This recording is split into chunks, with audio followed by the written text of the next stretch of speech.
My middle son got hit by a drunk driver 6 years ago, was seriously injured, and ended up as an opioid addict. And I spent 2 years watching him dying. Ultimately, it was cannabis that saved his life, and that got me into the cannabis space about 4 years ago. But when I saw the promise that psychedelics offer for anxiety, depression, PTSD, anger management, substance abuse, I knew this was a space that I needed to invest my skills and my energy so that I can offer hope and help to people that they don't have to deal with what I dealt with in the last 3 decades.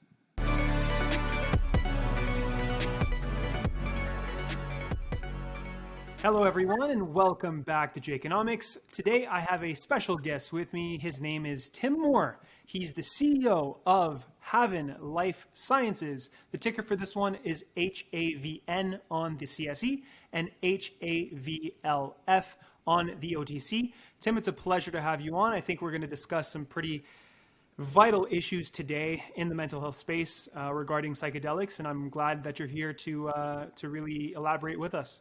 Yeah, I'm thrilled to be here. It's good to see you. It's great to meet you, and I'm happy to share any information I can that will be beneficial to your audience. I appreciate that. Thank you very much. So, Tim, let's kind of get an idea of how you got into this space in the first place. Do you have any personal experiences with psychedelics yourself, and is that the reason why you got into this space? Well, Jay, my experience isn't specifically with psychedelics, but it is with mental health. I'm a career packaged goods guy, 35 years in that space, but I've raised 5 sons, and before I tell this story, all 5 of them are fine today, but it wasn't always that way. 2 of my sons have anxiety disorder. I had a suicidal 14-year-old who was institutionalized for a while. I wouldn't wish that on anybody. My youngest son has Asperger's. My middle son got hit by a drunk driver 6 years ago, was seriously injured, and ended up as an opioid addict. And I spent 2 years watching him dying. Ultimately, it was cannabis that saved his life, and that got me into the cannabis space about 4 years ago. But when I saw the promise that psychedelics offer for anxiety, depression, PTSD, anger management, substance abuse, I knew this was a space that I needed to invest my skills and my energy so that I can offer hope and help to people that they don't have to deal with what I dealt with in the last 3 decades. Makes a lot of sense. That's heavy right there. I can't imagine having to deal with that with not just one, but several people in your family and your kids too. Like that's can't imagine that. Like for me, just to kind of give you a little background on myself very quickly in the mental health space too. Not in psychedelics, but it's a similar story that got me going. Is I was a football coach, and one of my students, one of my players, he took his own life at 16 years old, and that's something that really hit hard. It wasn't my son, so it's not the same thing at all, but it's something that got me going, and this was back in 2014. And after that, I started like a motivational campaign that was targeted to youth and teenagers across Canada, basically, and toured there with my partner. And we did a lot of different kinds of workshops, music, all this kind of stuff. And so thank you for sharing that story. I know that's obviously, something very personal and something that gives you, I guess, a lot of credibility and also a lot of passion to do this. So I completely understand where you're coming from. Well, Tim, and in hindsight, Jay, and I didn't realize it at the time, it was years later that I realized that the medications, and there were some serious medications that we gave to the boys, they were to make them easier to parent, not to make them better. And, it's the sad reality is that people with anxiety and depression and PTSD, the best they can hope for today is to find some combination that makes them numb enough to get through the day. Yeah. And that road regrettably leads to suicide far too often. They get tired of being numb, they get tired of being in pain, and they don't have another choice. So psychedelics offer a different hope. We're in the industry of hope. HAVN Life and the psychedelics industry, it's the industry of hope. Absolutely, I love it. And the more, I don't have any experience myself in the psychedelic space or taking psychedelics, but it's something that, it's so intriguing to me and so hopeful to me as well, as you just mentioned, that it's something that I would like to try just to be able to see how that affects your health in every way. Because there's obviously, I think from what I hear, anybody can benefit, right? It's not just somebody who has mental health issues or any sort of issues. This could be something that really unlocks your potential, your intellectual potential, anything, right? So correct me if I'm wrong, but that's kind of Yeah, what you're absolutely correct. I mean, what it does is, I mean, we're all survivors of something, right? Let's face it. We're all survivors of something. It's just how it affected us and how well we coped with it, what support we had at the time, and what other underlying issues you may have had that may have exacerbated that. But we're all survivors of something, and being able to purge those demons, whatever they are, small or big, is a great thing. And you know, that's one of the things that people can seek from psychedelics. And frankly, there's thousands and thousands of people self-medicating right now, and so that's, you know, they're looking for a safe and reliable way to do that, and the industry is going to provide that, and HAVN Life is going to be part of it. Awesome. Tim, can you give us an idea of what molecule you think is or has the most potential in your eyes, and why? Yeah, so we're pretty focused right now on psilocybin. We are dabbling in some other things, but we look at psilocybin because of the rich history of legitimate science going back to the 50s, and you know, the efficacy that's been shown against a number of indications. And regrettably, psilocybin got caught up in the war on drugs, which really was a war on patients. You know, like it drove people to street drugs and to other remedies, and so you know, that's unfortunate because places like this was not fly by night research. There's like real serious science, like Johns Hopkins University, NYU, University of Toronto, Imperial College, King College. All of them have centers for psychedelics, and we're seeing very serious, legitimate science being done in the space and the promise of efficacy. And we've had thousands of people go through retreats and get treated. And you know, I've heard from veterans that said even a single dose has given them weeks of relief from PTSD. So it works. We just need to provide the clinical data to support FDA or Health Canada approvals. Earn money while you sleep with BlockFi. Earn up to 8.6% APY with a BlockFi interest account when you use stablecoins like USD Coin or Tether, which track the US dollar, or up to 6% APY on Bitcoin. If you use my URL, blockfi.com/Jayconomics, you'll get up to a $250 crypto bonus with a deposit of $25 or more in crypto. The link is in the description if you want to try out BlockFi today. Yeah, absolutely. I think, you know, that was one of the questions I was going to ask is like, what do you think? Obviously, we've come a long, long way in psychedelics in a very short amount of time. However, we're not there yet, right? So, you know, that's obviously what needs to happen to have a mainstream adoption. And, right. You know, that's really what it is. Tim, I've taken like a pretty large interest in the psychedelic space over the past year and a bit. And I've studied several companies in the space. I've spoken to their CEOs as well in detail, getting their backstories, getting to know the company, getting to know them. So my point is we all realize this industry is getting very crowded in the public markets. So what makes HAVN stand out? How do you not only survive, but how do you thrive? What we did is we recognized some white space in the industry. So there's several hundred psilocybin studies in field around the world, and more being planned. And they're almost exclusively using synthetic psilocybin because they pretty much need to in order to have something that's GMP compliant in order to get approval to do clinical trials. So the white space that we saw was generate and deliver a supply chain of naturally derived active pharmaceutical ingredients. So we are building a lab in Vancouver that will be GMP compliant, where we'll grow mushrooms, extract, refine, and prepare doses. We're validating that in Jamaica right now, where we have a facility operational. We've got our first crop. We're validating our SOPs for extraction and refinement for purity and safety there. A significant milestone coming up, we'll be getting some of the active pharmaceutical ingredient exported from Jamaica to Canada to take it to a lab in Canada for validation of the COA from Jamaica. So, you know, that's something that sets us apart, that as a supplier to the clinicians and the retreats and the people that are running clinical trials, we can be in revenue this year. Wow. So, we're not waiting until we get to the end of a multi-year clinical trial protocol. And we're augmenting that with our natural health products, our nutritional supplements, which we launched this week.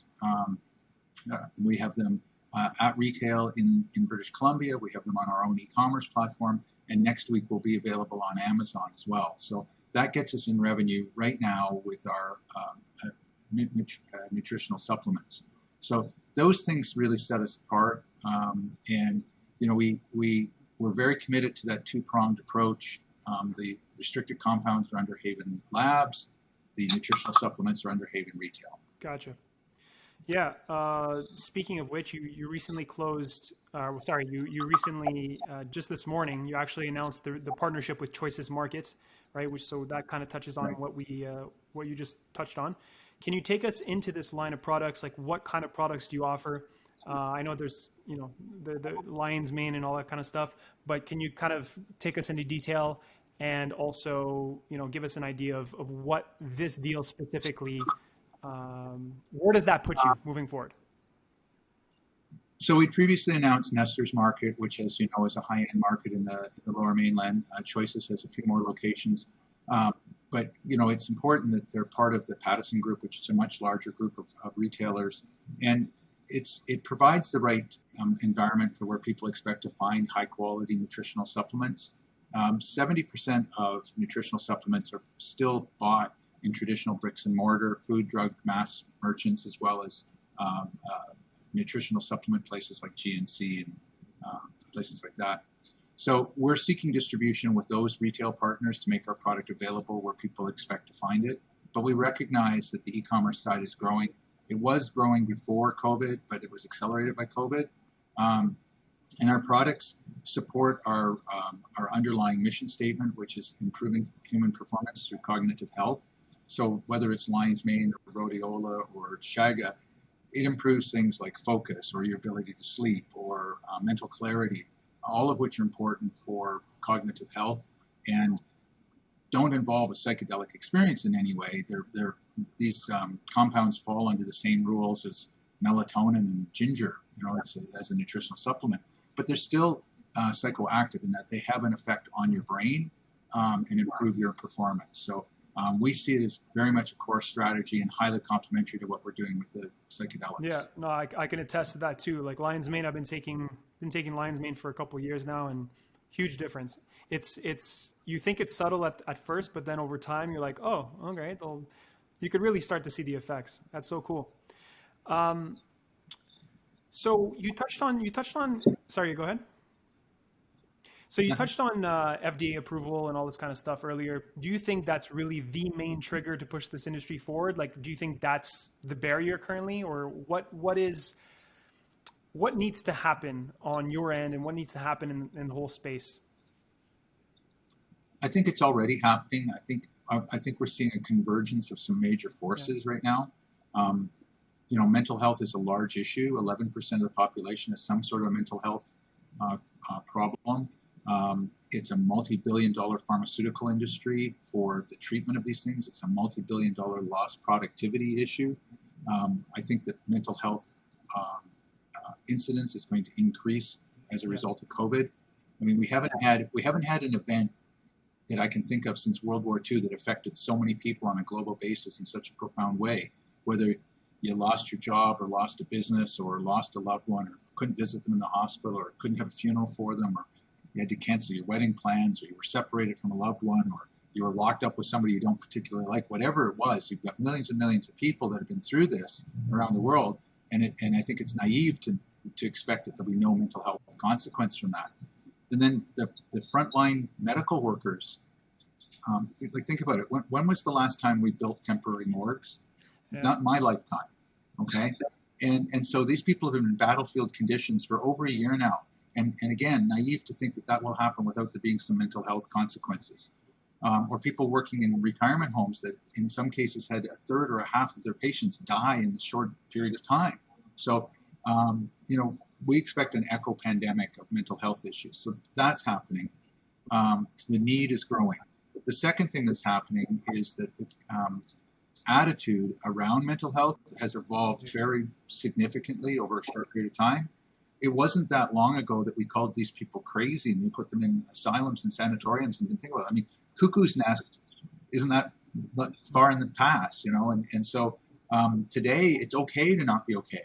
We've had over a decade of the Bell Canada Let's Talk campaign. We've had high-profile celebrities talk about their mental health. So I can say to somebody, hey, I'm seeing a therapist. I'm getting treated for anxiety. I have depression, and not be stigmatized by that. And so those two things are happening, and the policymakers are seeing that happening, and they're evolving as well. So in the U.S. on the last election, we saw Oregon and Washington, D.C. decriminalize psychedelics. We've seen Denver and Ann Arbor, Michigan, and some other cities do that. And in Canada, we've seen an acceleration of end-of-life exemptions for compassionate use. So that number of people that have been given permission to get psychedelic-assisted therapy is increasing, and we expect that there'll be a greater growth in that, whether it's the government makes a decision that, hey, any veteran who's been diagnosed with PTSD is automatically granted permission for psychedelic-assisted therapy. Something like that could happen. And then the policymakers have to provide the framework for a safe and reliable supply. So that's the role that HAVN Life has, is in that safe and reliable supply to make sure that these patients can get product without having to turn to the street where there's a great deal of risk on what they're going to get. So the framework is being established by Health Canada and will be established by the FDA to create this safe and reliable supply. And that's what will evolve. Eventually, one of these clinical trials, or more than one of them, will come up with a successful protocol in order to get the approvals, and we'll start seeing doctors writing prescriptions for psychedelic-assisted therapy on an ongoing basis. What we're not going to see, Jay, is we're not going to see dispensaries where you go in and you buy magic mushrooms for a recreational event. I don't see that in our lifetimes for sure. But I do see approval by FDA and Health Canada for prescriptions with a trained professional to administer psychedelic-assisted therapy. In your opinion, how far are we away from that? Well, like I said, we're seeing it on an exemption basis right now, and it's accelerating. I think the broad application of that for either a heroic dose or a microdose application is probably 3 years away.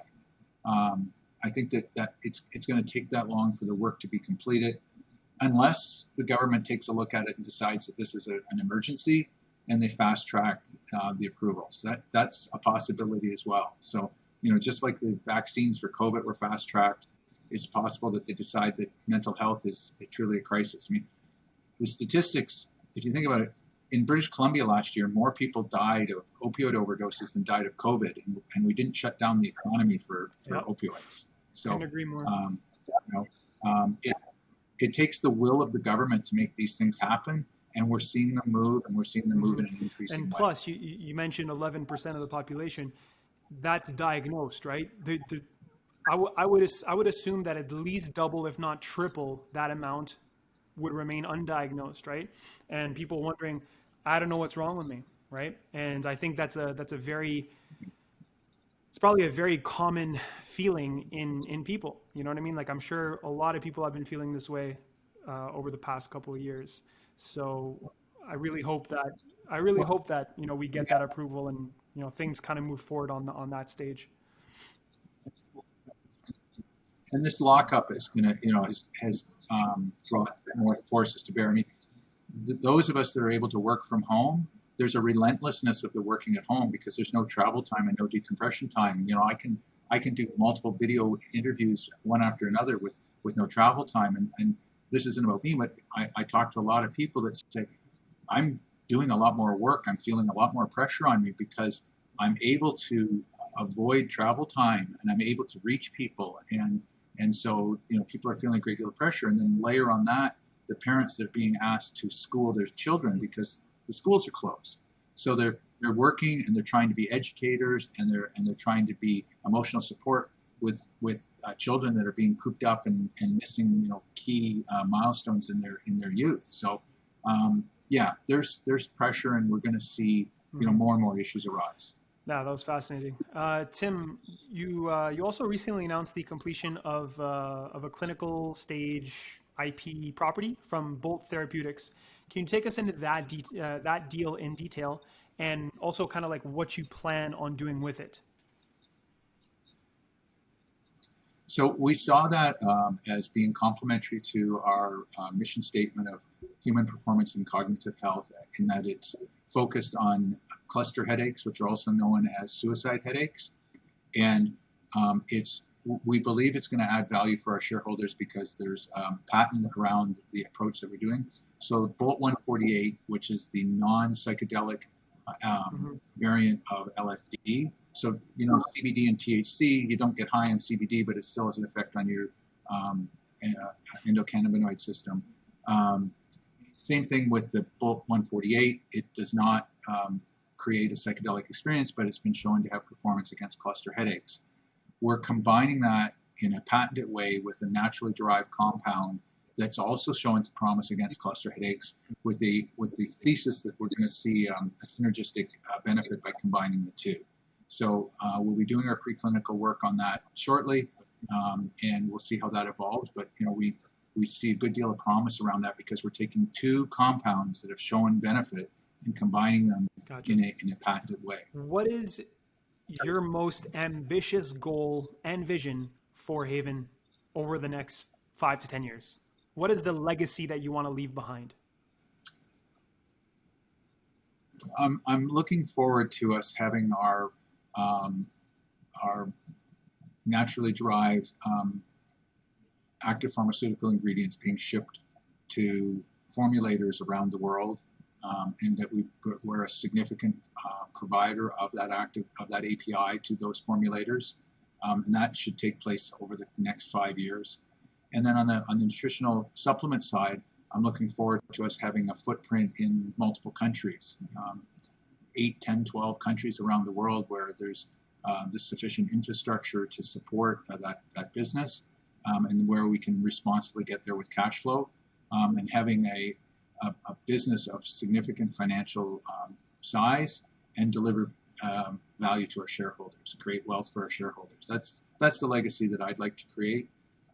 And I think that our focus on executing against our strategy and breathing life into the words that, hey, we're going to launch nutritional supplements, and then actually launching them this week and be able to hold samples up in front of people, it's a big milestone. And the next big milestone will be the shipping of our psilocybin API from Jamaica to one of our supply chain customers in Canada. Tim, if you were, let's switch you positions for a second here. Let's put you into the retail investor's shoes. At this point in time, in June of 2021, why would you invest in HAVN stock? I think there's a couple of reasons. First of all, take a look at our team and the qualifications. What we've done is we've paired a world-class team of business operators with our science team so that we can breathe life into it. We have people with a proven track record of commercializing businesses, of delivering quarterly results, of scaling those businesses nationally and internationally. And I think that is one of the things that distinguishes us from some of the other companies where we have serious business operators on our team. The second thing is we have a path to revenue that sets us apart. We're in revenue now on our nutritional supplements. We're selling product as you and I speak. People are ordering it on our website. And we have a path to revenue on the restricted compound side by being a supplier of API to the industry. So our ability to get to revenue without asking our shareholders to hold their breath for 3 to 5 years while we go through clinical trials does set us apart from some of the other players in the space. That's definitely a huge differentiator, because a lot of companies in the space are like, just trust us, please trust us for the next couple of years. And it's tough, right? It's tough as a shareholder. So it's nice that you have that aspect of business that you're able to generate revenue right away. And you also have other paths that are coming, right? Anyways, yeah, go ahead. Yeah, and the other problem with the clinical trial model is it's a binary model. You get one bad result and you blow up all the work you've done to that point because you've come to a dead end. There is no partial success. It's either success or not. And so, what we're doing is how do we accelerate and amplify our strategy? We're doing white label. We've announced white label deals, so we're making our nutritional supplements for other brand owners.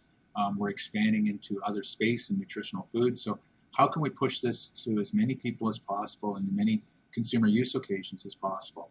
And all of that we think is going to, give us great results and faster than we're seeing from some other companies in Tim, space. thank you so much for joining us today. I really appreciate you coming on, taking the time to really talk to the viewers and really show us that, you're very passionate about this project clearly, and you're coming from a good place. So, I think that translated very well in this interview. And so thanks again for taking the time. This was Tim Moore, the CEO of HAVN Life Sciences. And if you want to check out their website, I'm sure there's tons of stuff there. Is there anywhere else that they can find you, Tim? Yeah, so if they go to havenlife.com, they can see information on us. And if they go to yourhavenlife.com, you'll find our e-commerce site so they can order product. Awesome. So yeah, and for the viewers, I will put those links in the description. So if you want to check that out. And so Tim, have yourself an awesome day, and we'll chat soon. Thanks, Jay. All right, take care.